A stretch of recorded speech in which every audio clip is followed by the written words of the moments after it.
አጠቃላይ ባለጊዜዎቹ መዋቅር ምን ይመስላል፣ አደረጃጀቱ ምን ይመስላል የሚለውን ሊዘረዝርና ከዛ ውስጥ አንዱን ፒክ አድርጌ ነው ዛሬ የሚያወራው። አደረጃጀቱ አብይ ወደ ስልጣን እንደመጣ የኢትዮጵያ ሕዝብ አብይን ቢደግፍም አብይ ያሰበው ህልሙ ሌላ ፋሽስታዊ ህልም ስላለው የህዝብ ድጋፍ ሰስቴነብል አይደለም በሚል የራሱን ማፊያ ቡድን ማደራጀት ጀመረ። ልክ የኢትዮጵያ ህዝብ እየጨፈረ ባለበት ሰዓት 2018 እንደ አውሮፓ አቆጣጠር ህዝብ ሃኒሙን ውስጥ ነበርንኛ። በቃ አለፈልን ኢትዮጵያ፣ ከዚህ በኋላ ወደ አምባገነንነት ወደዛ አይነት ስርዓት አንመለስም ብለን ስንጨፍር ነበር። በዛን ጊዜ ብዙ ኢትዮጵያውያን እንደው አብዛኛው ማለት ኦልሞስት እንደዛ ነበር የታሰበው፣ አልጠረጠርንም። አብይ ግን ማፊያ ቡድን ማደራጀት ጀምሯል። ከጅምሩ የመጀመሪያ ይሄ ማፊያ ቡድን ሲያደራጅ እንግዲህ ሁለት የአስተዳደራዊ መዋቅር ተፈጠረ። ወይ ከጅምሩ ነው የምነግራችሁ። ልክ አብይ ስልጣን እንደያዘ አብይ የጀመረው መንግስት ውስጥ ሌላ መዋቅር ትክክለኛው መንግስትን መመስረት ጀመረ።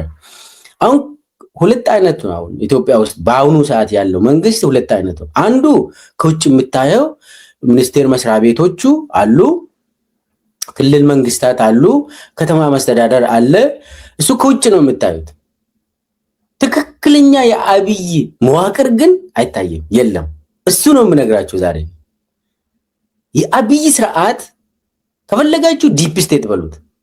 የአብይ ስርዓት የገዳይ፣ የአፋኝ፣ የዘራፊ ስርዓት የሚባለው ትክክለኛውን ሞዱስ ኦፕረንዲ ኦፍ አብይ ሲስተም የሚባለው እሱን ነው የምነግራችሁ እንጂ ከውጭ የምታዩት ሚኒስቴሮች ይሄ ናቸው።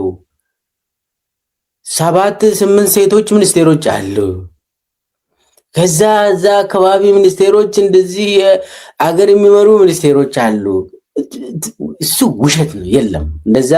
እሱ እንትን ነው ይሄ ዲሪቶ የሚባለው ከውጭ አብይ የሚለብሰው ነው።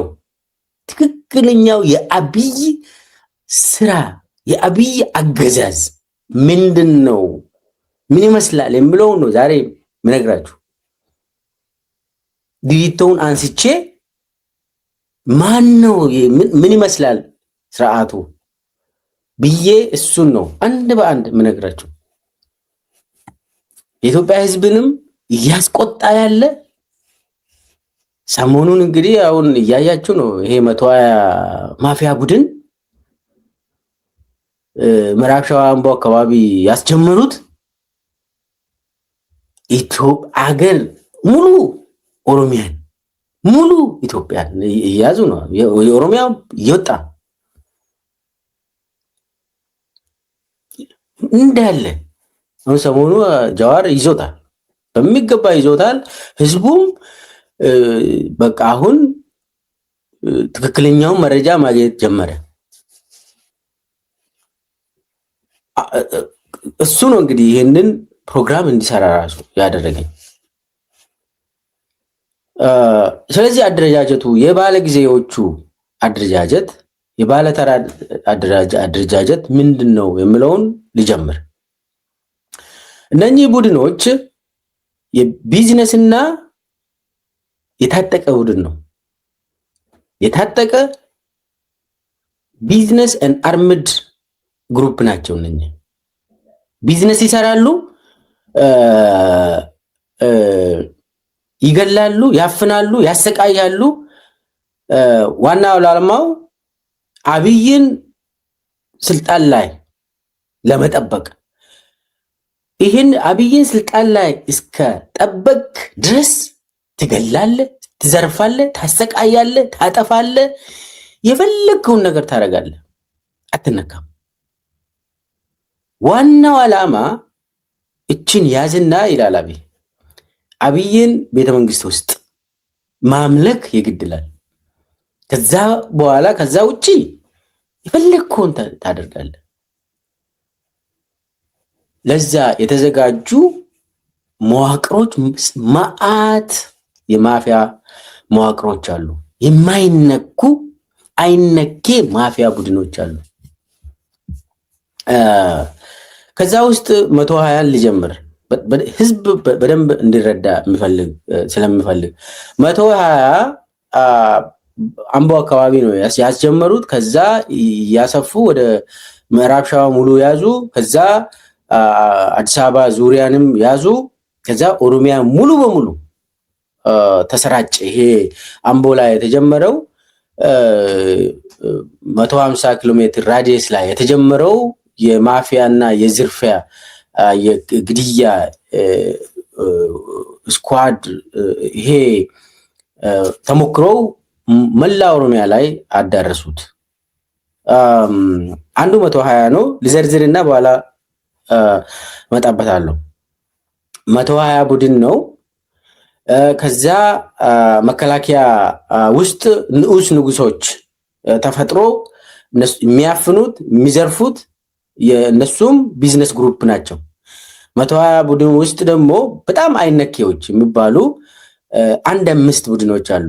አሁን ከውጭ ሰው መከላከያን ሲያይ ይሁን የመከላከያ ሰራዊት በቃ አንድ ይመስላቸዋል። ነገሩ እንደዛ አይደለም። መከላከያ ቡድን ንዑስ ንጉሶች ተፈጥሮ ኪንግደም አላቸው። አይነኩም፣ እርስ በራሳቸውም አይነካኩም። አብይ ሆን ብሎ እንደዚህ አድርጎ የፈጠረው መከላከያ ቡድን እኮ እዛው ራሱ እንዳግባባ ይፈልጋል አብይ። የመከላከያ ቡድን እና እዛ በተለይ አዲስ አበባ ላይ የሚታየው ንጉስ ኪንግደም ሆኖ ተከፋፍሎ ለአብይ ብሎ ይገላሉ፣ ለራሳቸው ደግሞ ይዘርፋሉ። ይሄ ቡድን የመከላከያ ውስጥ ያለው ዋናው ቤተመንግስቱና ወደ ቤተመንግስት የሚቀርብ ዋናው የቢዝነስና የግድያ ቡድን ሆኖ የሚያገለግለው ሪፐብሊካን ጋርድ ነው። ሪፐብሊካን ጋርድ በጣም ለአብይ የሚቀርብ ነው። ከቤተ መንግስት ነው የሚመራ። ቶፊቅ መደድ ነበር እሱን የሚመራ። አሁን አዲስ አበባን ተረክቧል ቶፊቅ መደድ። ያው ሪፐብሊካን ጋርድንም በዛው አብይን ያግዛል። ያ አዲሱ ሰው የቶፊቅ ቦታ የተመደበ ሰው እስከሚለምደው ያው ቶፊቅ ራሱ ነው ያንን የሪፐብሊካን ጋርድ አዛዦች አሉ። እነሱም ስራ ይሰራሉ፣ ይዘርፋሉ፣ ያዘርፋሉ፣ ያስገድላሉ። ነገር ግን ቶፊቅ አሁንም ቀጥሏል በሪፐብሊካን ጋርድ እና አሁን አዲስ አበባን ይዟል። የአዲስ አበባ ፖሊስ ምናምን ብለው አንዱ እሱ ነው። ሌላው ንጉስ የማፊያ ቡድን የራሱን የቢዝነስ ኤምፓየር ፈጥሮ ሰውን የሚገሉ የሚያፍኑ የብርሃኑ ጁላ ቡድን ነው። የብርሃኑ ጁላ ባለፈው ሽርሽር አዲስ የሚል እና የተለያዩ ቡድን ቢዝነስ ኤምፓየር ብዬ አቅርቤያለሁ። እሱ አንድ ማን ነበር በረከት ባይሳ የሚባል የሚመራው የብርሃኑ ጁላ እና ብዙ የመከላከያ ውስጥ ያሉ የብርሃኑ ጁላ ኪንግደም ስር ያሉ ቢዝነስ ራን የሚያደርጉ ቡድኖች በረከትን አስቀምጠው ቢዝነስ ያሰራሉ። የፈለጉ ሰውን አፍኖ ቶርቸር ያደርጋሉ፣ ይገላሉ፣ ገንዘብ የፈለገውን እንትን ያደርጋሉ። ማንም ሰው አይነካቸው። ፍርድ፣ ፖሊስ ምናምን አይነካቸው። አንዱ የብርሃኑ ጁላ ነው። በነገራችን ላይ ይሄ በረከት ባይሳ የሚባለው የነሱን ቢዝነስ ራን የሚያደርገው የመከላከያ ግዢ ሙሉ የሚቆጣጠር እሱ ነው የሚገዛ። የሚዘርፉት በዛ በኩል ነው። በረከት ባይሳ ያገባው የብርሃኑ ጁላ ልጅ ነው እና በዛው ትስስሩ ስር የሰደደ ነው። እንደ ፋሚሊ ነገር ነው የሚሆነው። የመከላከያ ውስጥ ሌላ ደግሞ የይልማ መርዳሳ እና አለምሸት እና ሌሎችም አሉበት እዛ አካባቢ አንድ ላይ። እነሱ ደግሞ የራሳቸው ቢዝነስ ኤምፓየር አላቸው። ኮንትሮባንድ ጭምር የተለያዩ እነሱም የፈለጉትን ሰው ያፍናሉ፣ ይገላሉ። እንትኑ ደግሞ የሚገርማችሁ እነኚህ መከላከያ ውስጥ ያሉ ሰዎች ኦሮሚያ ውስጥ ከትውልድ አካባቢያቸው ነው ጋር ነው እንትን ከዛ የሚያደራጁት የትውልድ ቦታቸው የተወለደ በሰፈር አንድ የሆኑ በዛ አይነት ነው። አሁን ሪፐብሊካን ጋርድ ውስጥም እንደዛ አይነት ነው። ትንሽ አሁን ቀስ እያሉ ከጅማ እንትን ማምጣት ጀምሯል። ብርሃኑ ጁላ ደግሞ የትውልድ ሰፈሩ ሰዎችን ነው ሰብሰብ የሚያደርገው። ብርሃኑ ጁላ እንደዛ ነው። እና አለምሸት ይልማ ወደ ደቡብ ምዕራብ ሸዋ እና ምዕራብ ሸዋ አካባቢ የተወለዱ መከላከያ ውስጥ የነበሩ ከዛ ውጭም ያሉ ሰዎችን ያደራጃሉ። እና አብዱራህማን ኢብራሂም ደግሞ ሎጂስቲክስ ላይ መከላከያ እሱም የራሱ ቢዝነስ ኤምፓየር ነው። የትውልድ ሰፈሩን ሰዎችን ሰብሰብ አድርጎ የራሱ ቢዝነስ ግሩፕ እና ማፊያ ግሩፕ አደራጅተዋል። አዲስ አበባ ውስጥ ይንቀሳቀሳሉ። ሌላው የብርሃኑ በቀሌ እና የተስፋዬ አያሌው ነው። በነገራችን ላይ ብርሃኑ በቀሌና ተስፋዬ አያሌው ለአብይ በጣም ቅርብ የሆኑ ሰዎች ናቸው።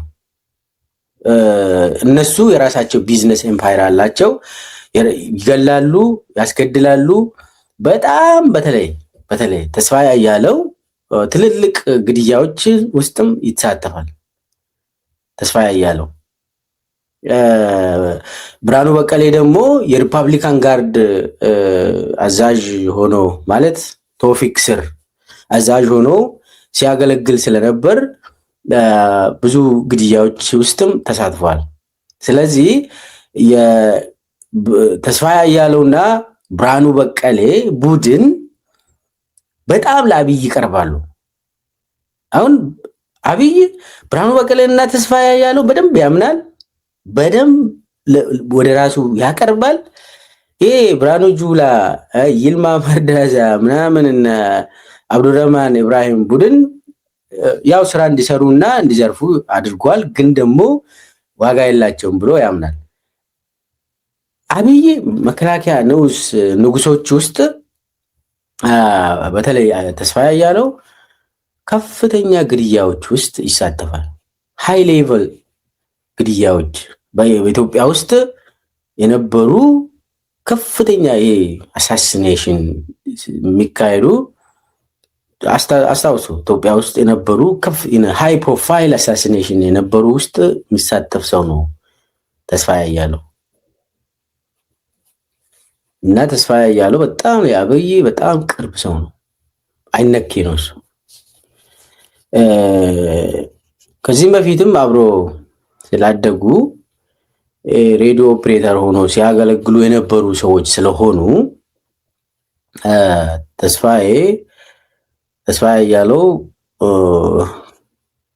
ሌላ ጊዜም እንግዲህ የአጫሉ ሁንዴሳ ግድያን መርምረን ስናቀርብ የተስፋዬ አያሌው ስም ይነሳል። ያኔም እና የመከላከያ ውስጥ ያሉ ባለጊዜዎች የሚባሉ የፈለገውን ሀብት ይወስዳሉ፣ ሰውን ያስራሉ፣ ዜጎችን ያሰቃያሉ፣ ከቢዝነስ ውጭ ያደርጋሉ፣ የፈለጉትን ከአዲስ አበባ ያባራሉ ወይ ደግሞ ያስራሉ። አንዱ ይሄ ከ120 ቡድን ውጭ ነው። 120 ራሱን የቻለ ነው። ሌላው ከ120 እና ከመከላከያ ንጉሶች ውጪ አይነኬዎችም አሉ። እነሱ ደግሞ ይሄ ሸኔ ፌክ ሸኔ የሚባለው ኦሮሚያ ውስጥ ኦፕሬት የሚያደርጉ አለ፣ አዲስ አበባ ጭምር። እነሱም ቢዝነስ ኤምፓየር አላቸው፣ ፎቅ አላቸው። ቡራዩ ላይ ፎቅ ይሰራሉ፣ አዲስ አበባ ውስጥ ፎቅ ይሰራሉ። ቢዝነስ አላቸው። ፌክ ሸኔን ራን የሚያደርጉት አባቶርቤ የሚባለውንም ራን የሚያደርጉት እነሱም ቢዝነስ ኤምፓየር አላቸው፣ ሰውን የሚያሰቃዩ። ፌክ ፋኖን ኦሮሚያ ውስጥ ራን የሚያደርጉ የተለያዩ አካባቢ ወደ ኦሮሚያ ውስጥ የተለያየ ቦታ አውቆ ፋኖ ኦሮሚያ ውስጥ ገባ ብሎ ፋኖን ፌክ ፋኖን አደራጅተው ራን የሚያደርጉት አዲስ አበባ ውስጥ በጣም ከፍተኛ ቢዝነስ አላቸው። ማፊያ ቡድን አደራጅተው ያንን ይሰራሉ። የተለያዩ ደግሞ በተለያየ አካባቢ እንደዚህ የቪጂላንቴ ግሩፕን ፈጥሮ በተለይ ሰውን አንገት የሚቀላ ማይሆን ነገር የሚያደርጉ ሰዎችን ራን የሚያደርጉ የነ ሲሳይ ቶላ የብሔራዊ ደህንነት ጽሕፈት ቤት አለ። እነሱም ይዘርፋሉ። አሁን ሲሳይ ቶላ እነ ዳንኤል ክብረት የተለያዩ ቪጂላንቴ ግሩፕን ራን ያደርጋሉ። ራሱን የቻለ ነው። እሱ ደግሞ ለምሳሌ አሁን አጣዬ አካባቢ የተከሰተው የምናስታውሰው፣ ደራ አካባቢ የተከሰተውን ነገር የምናስታውሰው በቀጥታ ሲመሩ የነበሩ እነ ዳንኤል ክብረት እነ ሲሳይ ቶላ እነኚህ ቪጂላንቴ ግሩፕ አላቸው እና ብዙ ቦታ ማንሳት ይቻላል። ሰፊ እሱም ራሱን የቻለ ነው። አሁን የመጨረሻ በቃ አደራጅቶ ኦልሞስት ሁሉም ይደራጃል። በቀጥታ ሰው ማሰቃየት ውስጥ እንትን ላይ የሚሳተፍ ይደራጃል። ከዛም መጨረሻ ላይ ደግሞ ጋቸነ ስርና የሚባለውን በህግ ደረጃ አዋቀሩት ኦሮሚያ ላይ። ይሄ ጋቸነ ስርና የሚባለው በኦሮሚያ ምክር ቤት በጨፌ ኦሮሚያ በጸደቀው ህግ ጋቸነ ስርና ማለት የስርዓቱ ጠባቂ ብለው ያዋቀሩት፣ የስርዓቱ ጠባቂ የአብይ ስርዓት ጠባቂ ብለው ህግ አውጥተው ኦሮሚያ ላይ ያዋቀሩት ወጣቶችን እዛ ውስጥ አስገብተው እንትን ያደርጋሉ። ይሄ ጋቸነ ስርና ማለት እንግዲህ ህዝባዊ ስርዓት ጠባቂ አድርጎ ለማደራጀት እንደ ባሲጅ የሚባለው የኢራኑ አይአርጂሲ እንደዛ አይነት ያስታጥቃሉ። እዛ ሚሊሻ እዛ ውስጥ ስር እንዲገባ ተደርጎ ነበር። አሁን ሚሊሻ ትንሽ ራሱን እንዲችል አደረጉ። እነሱንም ግደሉ፣ እንደፈለጋችሁ ዝረፉ ተባለ። ሚሊሻም ድሮ እኮ ሚሊሻ አባቶቻችን ናቸው። ሚሊሻ አሁን ምንድነው ያደረጉት? ዝረፉ ተባሉ። ከሌሎቹ ዘራፊ ቡድን ጋር ያው ለየት ያለ ስርዓት ነው። ሚሊሻም እንደዛ ተብሏል። እሱ ይሄ ጋቸነ ስርናም አለ። ይሄ በነገራችን ላይ እንግዲህ ባለጊዜዎች ስንል ከዛ ውስጥ ቦልድ ሆኖ የሚታየው ባለጊዜ የተወሰኑ ሁለት ናቸው። 120 እና መከላከያ ውስጥ ያሉ ንጉሶች አሉ። የኤምፓየር የራሳቸውን ኪንግደም ፈጥሮ ራን የሚያደርጉ እነኚህ ሁለቱ ይታያሉ። አዲስ አበባ ውስጥ በደንብ ጎልቶ ይታያሉ። ቢዝነሳቸው ይታያል። አዲስ አበባ ውስጥ እንደፈለጉ የፈነጩ የሚሄዱ እነኚህ 120 እና የመከላከያው ነው የሚታየው። ከዚህ ጋር ተያይዞ ደግሞ ይሄ የታጠቀ ሀብት ያለው ማፊያ ቡድን ጋር የሚሰራ ደግሞ ባለጊዜ ቡድን የዲጂታል አርሚ አለው፣ የሚዲያ ሰራዊት አለው። አሁን በተለይ የስርቆቱ ማለት ዝርፊያው ላይ ያው ሶሻል ሚዲያን አይጠቀሙ እንደዚህ ዘረፍን አይሉ። ነገር ግን ሲያሰቃዩ የአብይን ተቃዋሚ ነው ብለው ሲገሉ፣ ሲያሰቃዩ፣ ሲገርፉ ቪዲዮ ቀርጾ ለሴንትራል ኮማንድ ይልካሉ፣ ሪፖርት ያደርጋሉ። ይሄ ቡድን ስራውን ደግሞ ሪፖርት ያደርጋል ሲያሰቃይ። ወደ ሴንተሩ ለምሳሌ ኦሮሚያ ውስጥ የሚንቀሳቀሱ ሰውን የሚያሰቃዩ፣ ሰውን የሚገርፉ፣ የሚገሉ፣ ረሽነው የሚጥሉ ወደ ሴንትራል ኮማንዱ ወደ ሶሻል ሚዲያ አርሚ ኮማንዱ ለምሳሌ ኦሮሚያ ላይ ሽመልስ ራሱ ነው ኮማንድ የሚያደርገው። ዋትስአፕ ግሩፕ አለ ኦሮሚያ ላይ። ዋትስአፕ ግሩፑ የዋና የቡድኖቹ እንደየከተሞቹ ይለያያሉ፣ ስም ይሰጣል። ለምሳሌ አምቦ ላይ 120 ከተባለ የግድ አዳማ ላይ 120 አይባልም፣ ሻሸመኔ ላይ 120 አይባልም የግድ። ነገር ግን ሰውን ለምሳሌ ለማስገደል ከተፈለገ አንዱን ቡድን ወስዶ ሌላ ከተማ ወስዶ አስገድለው ወደ ቦታው ይመለሳል። ያ ገዳዩ ቡድን እንትን ያደርጋሉ።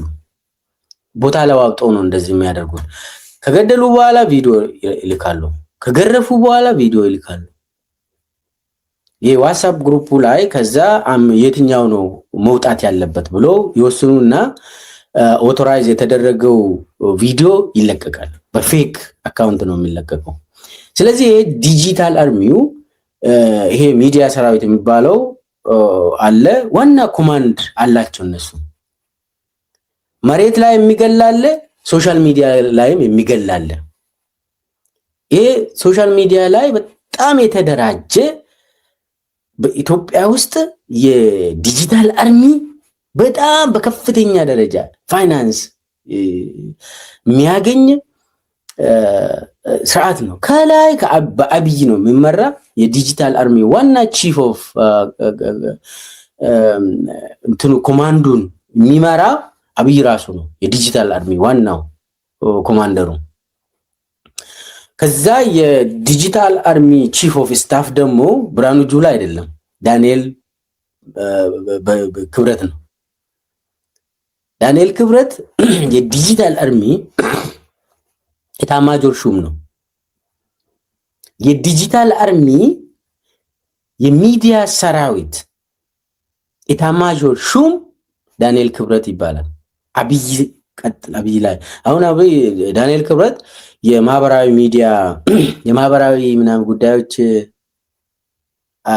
አማካሪ ነው ይባላል አይደል? ማህበራዊ ሚዲያንም እሱ ነው የሚመራ። ብዙ ሚዲያዎች ቦርድ ሰብሳቢ ነው። በቀጥታ ሚዲያ ዋና ሜንስትሪም ሚዲያን ይመራል። ሶሻል ሚዲያውንም እሱ ነው ኮማንድ የሚያደርገው። ስለዚህ አሰቃቂ የሚባሉ በሶሻል ሚዲያ ላይ የሚሄዱ በኦሮሚያም በይቅርታ በሁሉም ኢትዮጵያ አካባቢ ፖስት የሚደረጉ የብልጽግና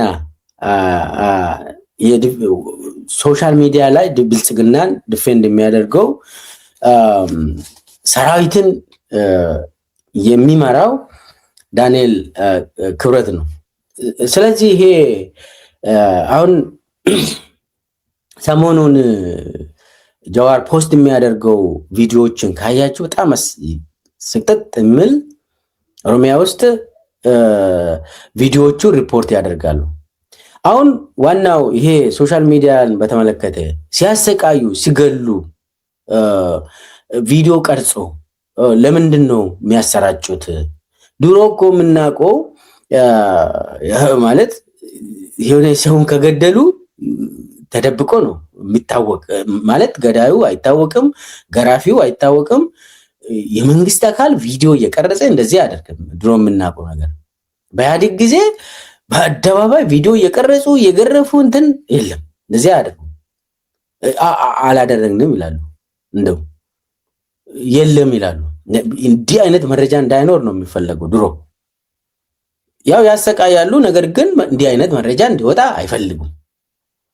ይሄኛው ግን ለየት ያለ ነው ወዳጆች። ቪዲዮ እየቀረጸ ይገርፋል፣ ይገላል። በቪዲዮ አስደግፎ ሚዲያ ላይ ደግሞ ያወጣል። ለምንድን ነው እንደዚህ የሚያደርገው ብላችሁ ብትጠይቁ፣ አንደኛ የሚያሰቃየውን ለሴንትራል ኮማንድ ሪፖርት ያደርጋል፣ ፕሮሞሽን ያገኛል። ይሄንን ስርዓቱ ነው የሚፈልገው። ይሄንን አሰቃይተ ገለ መዝረፍ እሱ ችግር የለውም፣ ሪፖርት ላታደርግ ትችላለህ። እሱ ስትገርፍ፣ ስታሰቃይ፣ ስትረሽን ቪዲዮ ቀጥ ካላክ እምነት አታገኝም። ስለዚህ ያ አንደኛ ለፕሮሞሽን ይፈልጋሉ። ሁለተኛ አብይ ለምንድን ነው ይሄንን የሚፈልገው? አብይ ይሄ ሲሰቃይ፣ ሰው ሲሰቃይ ቪዲዮ ሚዲያ ላይ እንዲወጣ የሚፈልገው፣ ሌላው ደግሞ ፈርቶ እንዲኖር አፉን ዘግቶ የአብይን ስርዓት አልቃወሙም በቃ እደግፋለሁ ብሎ ይሄው ቪዲዮን እያየ ዝም በል ነው። ስለዚህ ዋናው ተልዕኮ የተቀሩ ማህበረሰብ አባላትን ቴሮራይዝ ማድረግ ነው፣ አሸብሮ መግዛት ነው። ለዚህ ነው አብይ የሚፈልገው ቪዲዮ እንዲወጣ። የአብይ ስርዓት አሁን እንዲህ አይነት ነገር ይወጣል። ሰው አንገቱ የቆረጡ ቪዲዮ ይወጣል፣ ይለቃሉ። ለምን? ማህበረሰቡ ያንን አይቶ እንትን በቃ አይ ይህንን ስርዓት መደገፍ ብቻ ነው ያለን እንዲል። አሁን አንድ ልጅ አንድ ዲያቆን ደምቢዶሎ ላይ ሲገሉ ያው ታውቃላችሁ፣ አማኑኤል ወንድሙ የሚባል ልክ አብይ ወደ ስልጣን እንደመጣ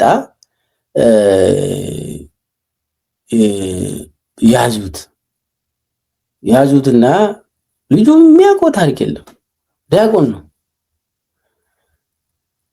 እና ምንም አያውቅም። ዝም ብሎ ወስነው በኮሚቴ ወስነው እሱ የሌለውን ሽጉጥ ሰጥቶ እየገረፉ አደባባይ ላይ ወደ ደምቢዶሎ አደባባይ ወሰዱት። ምንድነው የሚያስብሉት? ልጁን እኔን አይታችሁ ተምሩ፣ የውልቅ ገደል ነው፣ እኔን አይታችሁ የእነ መንግስት እንዳትቃወሙ በል ይሉታል። ደግሞ ከኋላ እየገረፉት እየመቱ በል ድምፅን ከፍ አድርገህ እኔን አይታችሁ ተምሩ፣ ከኔ ተማሩ በል ይላል። ቪዲዮን ማየት ትችላላችሁ። ከፈለጋችሁ ጠይቁኝ፣ ልክላችኋለሁ። አነላላ ጂላ ይላል ልጁ። እኔን አይታችሁ ፍሩ፣ እኔን አይታችሁ እንን መንግስት አትቃወሙ፣ ከኔ መማር አለባችሁ እያለ ልጁ እንድናገር ከኋላ እየመቱት በል እንግዲህ ድምፅ አይሰማም ከፍ አድርግና በል እየተባለ አደባባይ ላይ ወሰዱትና አደባባይ ላይ ረሸኑት ልጁን። ህዝቡን ሰብስቡ። ዋናው መልእክቱ ያንን ቪዲዮ ደግሞ ይቀርጻሉ።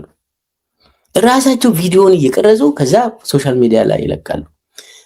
ሰው ደግሞ ያንን አይቶ ይረበሻል፣ ሰው ይፈራል። ሰው እንግዲህ እነሱ አስተሳሰብ ይህንን ካየ ሰው ፈርቶ ለጥ ብሎ ይገዛል የሚል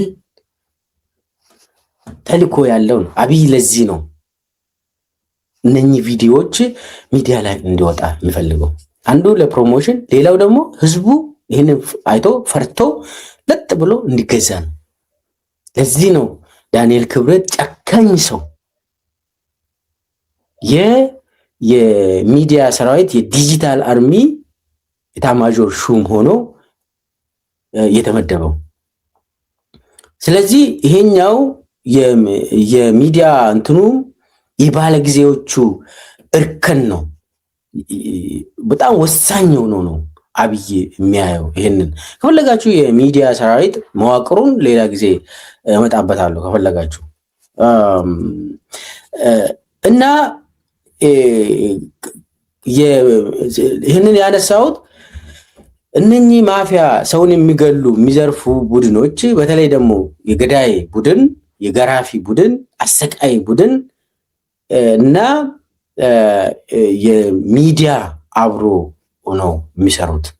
አብሮ እንዲሰሩ ለምሳሌ ለሁሉም ከተማ ላይ የሚንቀሳቀሱ 120 እና ሌሎቹ አደረጃጀቶች ሚዲያ ክንፍ አላቸው። ሚዲያ ክንፍ አላቸው። አንደኛው ወደ ላይ ሪፖርት ያደርጋሉ። ከዛ አፕሩቭ የተደረገውን ደግሞ የሚለቁ የሚዲያ ሰራዊት ዲጂታል አርሚ የፋርሴ ቡላ የሚባለው ማለት ነው አለ እንትን ያደርጋሉ። አሁን ከባለ ጊዜዎቹ አሁንም እኔ ሲሪየስ አድርጌ መናገር የሚፈልገው 120 እና መከላከያ አካባቢ የነበሩትን ጎላ አድርጌ ነው ያቀረቡት። ሌሎቹ ደግሞ ቀጥሎ ያሉ የባለ ጊዜ እርከን አለ። የባለ ጊዜ እርከን ውስጥ የተካተቱ ደግሞ የተገዙ ሰዎች አሉ። ገንዘብ እንዲያገኙ እና አይዘር መንግስትን የሚደግፉ ዝም ብሎ እንትን ወደ ግድያ አይሄዱም፣ ግን ደግሞ የመንግስት ደጋፊ የሚሆኑ ገንዘብ ስለወሰዱ የተገዙ አይዘር ዝም እንድሉ ወይ ደግሞ በአደባባይ አብይን የሚደግፉ ሰዎች፣ አንዳንዴ ደግሞ ባላንስድ መስሎ የሚቀርቡ የተገዙ ሰዎች አሉ። እነኚህ በቀጥታ የማሰቃየትና ወደ መግደል ቡድን ውስጥ አይገቡም። ነገር ግን የብልጽግና ደጋፊ ሆኖ እንዲቆዩ እንዲበሉ ተደርጓል። ገንዘብ እንዲያገኙ እንዲዘርፉ ተደርጓል። ከነኚህ ውስጥ ለምሳሌ ብዙ ዘፋኞች አሉ። ብዙ ዘፋኞች አዲስ አበባ ውስጥ የሚኖሩ ዘፋኞች በብሔር አይለይም። አዲስ አበባ ውስጥ ያሉ አሁን ቴዲ ያንን ሰብሮ አብይ ላይ ተነሳ። ነገር ግን ብዙ ዘፋኞች እዚህ ውስጥ ገንዘብ ወስደው አፋቸው ተሸብበው የሚቀመጡ አሉ። ለአብይም የሚዘፍኑ አሉ። ከኦሮሞ ከሌሎቹ ከአማርኛ ዘፋኞቹ ለአብይ የሚዘፍኑ አሉ ዘፋኞች። አትሌቶች አሉ። አትሌቶች ሲሚንቶ አከፋፋይ የተደረጉ በቀን ግማሽ ሚሊዮን የሚያገኙ አሉ። ኮንትራክተሮች አሉ። ብዙ የግዢ እንትን የሚወስዱ ቀጥታ በዛ ምክንያት ደግሞ አብይን የሚደግፉ ማዕት ኮንትራክተሮች ከዚህም በፊት ባለሀብት የነበሩ አሁን ደግሞ የብልጽግና ባለሀብት እንዲሆኑ ተደርጎ ገንዘብ ራን የሚያደርጉ በቢሊየን የሚያንቀሳቅሱ ማዕት የአብይ ስርዓቱ ደጋፊ እንዲሆኑ የተደረጉ ማዕት ታዋቂ ሰዎች አሉ። በገንዘብ የተገዙ የሃይማኖት አባቶች አሉ፣ ስርዓቱን የሚደግፉ። ዲያስፖራ ደግሞ የውጭ ሀገር ዲያስፖራ ላይ የሚኖሩ የስርዓቱ ደጋፊ የሆኑ ማዕት ቀለብተኞች አሉ። እዚሁ አሜሪካና አውሮፓ ቁጭ ብለው ስርዓቱን የሚደግፉ እዚሁ ቀለብ የሚሰፍርላቸው ባለጊዜዎች አሉ፣ ባለተራዎች አሉ። ከውጭ ሀገር ደግሞ ተመልሰው አንድ ሆቴል አለ ስካይላይት የሚባል ኢሊሊ ሆቴል የሚባልም አለ። እዛ ይተረማመሳሉ። ከዲያስፖራ የተመለሱ ስካይላይት ሂዳችሁ ይሁት መንግስት ነው የሚከፍለው። እዛ ይበላሉ፣ ያድራሉ፣ ይጠቀማሉ እንደፈለጉ። ሸራተንም በተወሰነ ደረጃ የሚቀመጡ አሉ።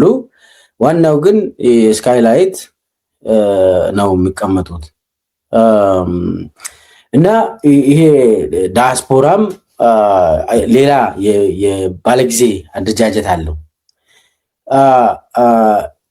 ብዙ ነው እንግዲህ። ከዛ ደግሞ ተስፈኞቹም አሉ። አሁን ወደ ስርዓት ይህንን ሰው ገንዘብ ሲጠቀም የሚያዩ ሰዎች ደግሞ እኛ የምንጠቀም ባካችሁ ብሎ ተስፈኛ ሆኖ ደግሞ አብይን የሚደግፉ በቃ እንዝረፍ ጊዜው የኛ ነው የሚሉ ሰዎች ደግሞ አሉ። እኔ አሁን እንትኑ ይበዛል ባለጊዜዎቹ። እኔ ማተኩረው የ120 እና ሌሎቹ አይነክ የማፊያ ቡድኖች ላይ ነው ማተኩረው። እንትኑ ሁሉም ለምሳሌ ሁሉም መስሪያ ቤቶች ደላላ አለው ኢትዮጵያ ውስጥ። አሁን ሁሉም መስሪያ ቤቶች አሁን የሆነ ስራ የሆነ ነገር ለመጠየቅ የሆነ መስሪያ ቤት ከሄዳችሁ አይፈጽምላችሁም አሉ ደላላዎች ተመድቦ ጉዳይ ገዳይ የሚባሉ ጉዳይን እንገላለን ገንዘብ የሚጠይቁ። አሁን መስሪያ ቤቶች ኢትዮጵያ ውስጥ ይሄ ከውጭ የምታዩት እሱ ቀፎ ነው። ቅድም ድሪቶ ነው ብያቸዋለሁ። ደላላዎች አሉ። ለሁሉም መስሪያ ቤቶች ደላላዎች ተደራጅተው ስራውን የሚያስፈጽሙ ጉዳይ ገዳዮች አሉ። ጉዳይ ገዳይ ይላሉ ደግሞ እና ለገዳዩ ለጉዳይ ገዳይ እንትንን ትነግራለች ችግርን እንዛ ገንዘብ ታዘጋጃለህ። እነሱ ናቸው የሚገሉት የሚጨርሱት ማለት ነው። በቃ ጉዳይ ገዳይ ይላሉ። ገዳይ በቃ ቡድን ሁልጊዜ ስሙ ራሱ ይወዳሉ። እና ይሄነኝ ደላላዎች ማለት አጠቃላይ ዱባይ የሚቀመጡ ደላላዎች አሉ፣ አሜሪካ የሚቀመጡ፣ አውሮፓ የሚቀመጡ ደላላዎች አሉ። እና አጠቃላይ የማፊያ ስርዓት ነው ማለት ነው። ስለዚህ አሁን ከመከላከያ ውስጥ አሁን የትኛው ነው ቅድሚያ የሚሰጠው ካላችሁ አሁን የተስፋዬ አያሌውና የብርሃኑ በቀለ ያው ምዕራብ ሰሜን አማራ ክልል ወደ ጎንደር አካባቢ እሱ ነው አሁን የሚመራ። ባህር ዳር ላይም እሱ ነው የሚመራ ብርሃኑ በቀለ።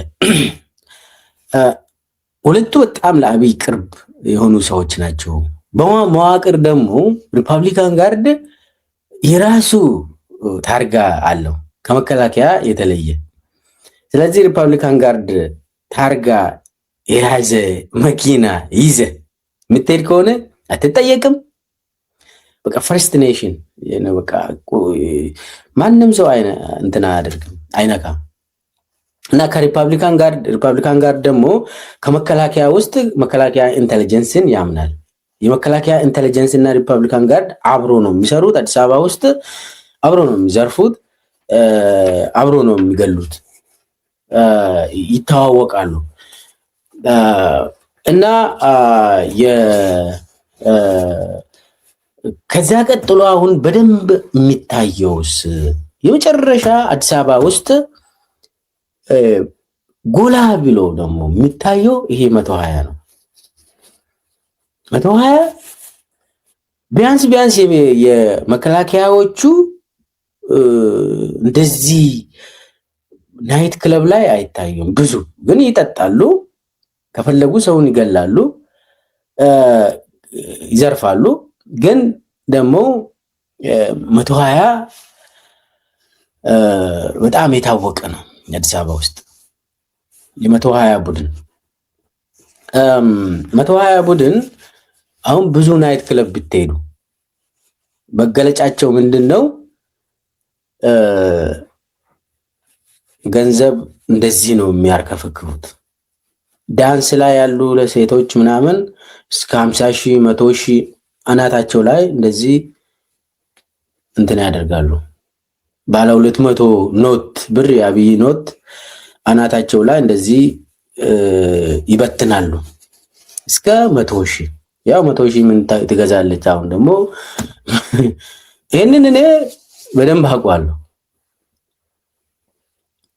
እንደዚህ የሚያደርጉ ሰዎች ሰው ያውቃል ባለጊዜዎች እንደሆኑ፣ የ120 ድርጅት ቡድኖች አባል እንደሆኑ አዲስ አበባ ላይ ለቡ ሂዱ፣ ቦሌ ሂዱ፣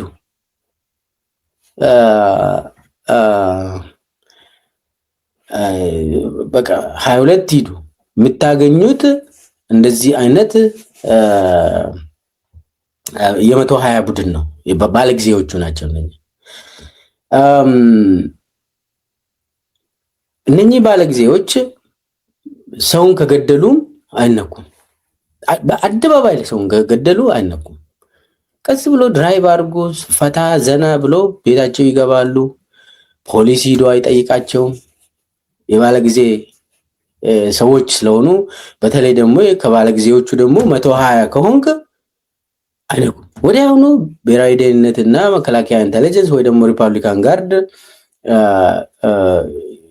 ያስወጣል። ከታሰርክም 120 ቡድን ከሆንክ ያስወጣል። የሆነ ትንሽ ከመንገድ ዞር በል ይባላል።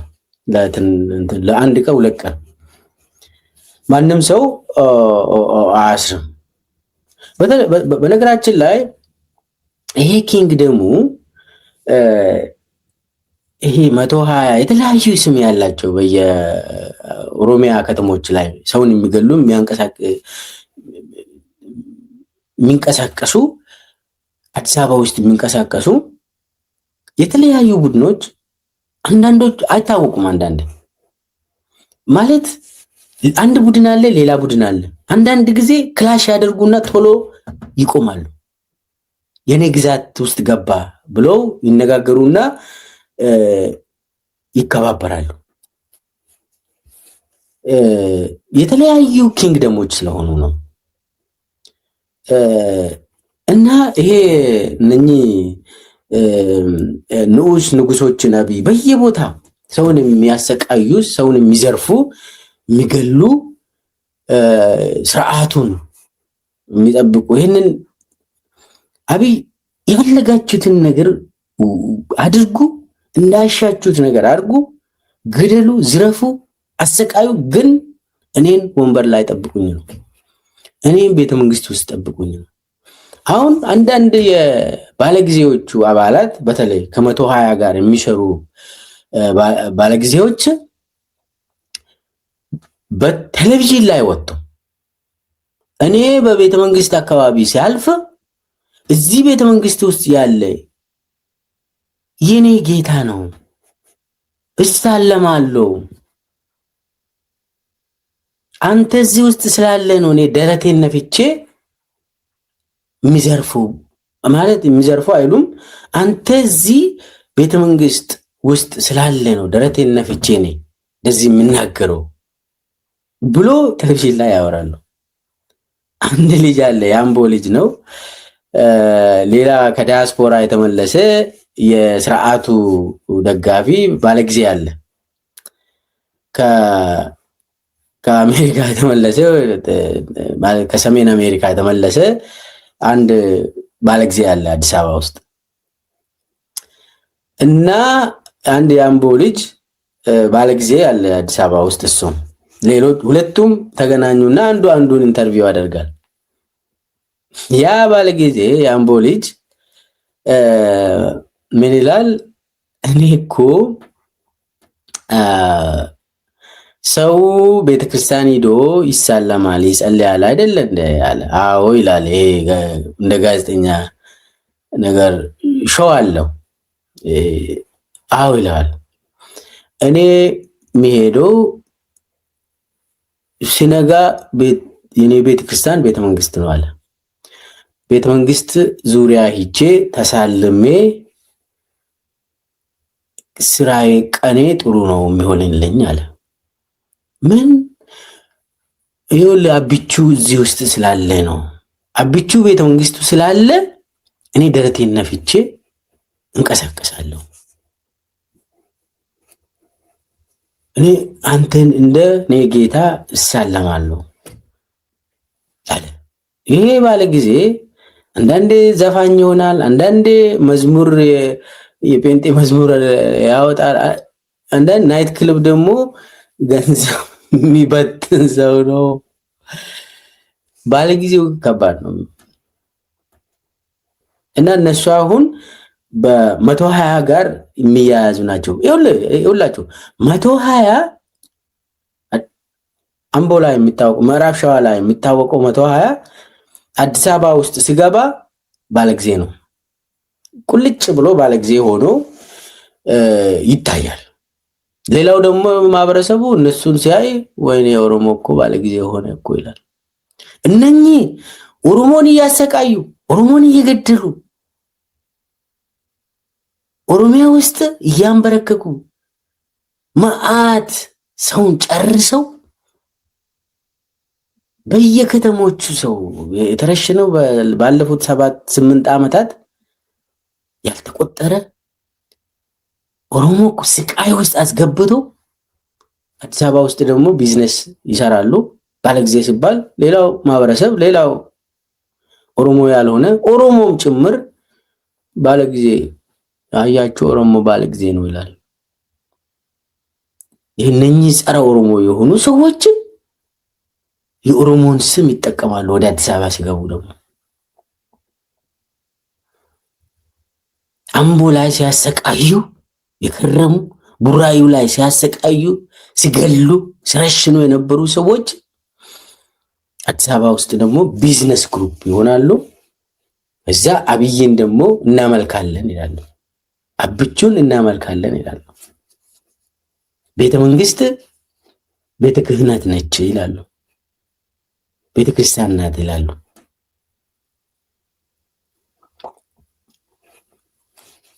ይሄ የባለጊዜ እንትን ነው፣ መገለጫ ነው። ለአብይን የሚቃወም ሰው ማንኛውንም ያጠፋሉ። ነኝ ወደ ማንኛውም ሰው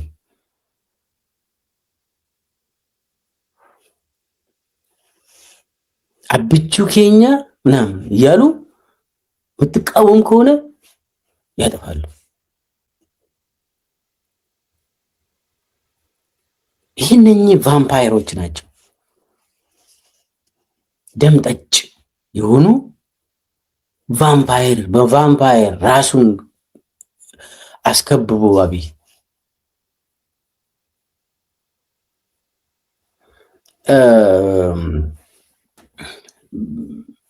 እንግዲህ አሁን አብይ ብሉና እኔን ጠብቁኝ ነው፣ ግደሉና እኔን ጠብቁኝ ነው ዋናው ስምምነታቸው። አይነኬ ቡድኖች ናቸው እነኚህ እና ብዙ ቅድም ባለጊዜዎቹ ብዙ ናቸው። ቢዝነስ ግሩፖች አሉ። እኔ አሁን ዛሬ ቢዝነስና ትጥቅን የታጠቀ ህቡ አደረጃጀት እሱን ነው እየነገርኳችሁ ያለሁት። በተለይ ደግሞ 120 የሚባለውን እና የመከላከያ ራሱ ትንሽ ነካ አድርጌያለሁ። ብዙም ዲቴል አልገባሁበትም። እና ይሄ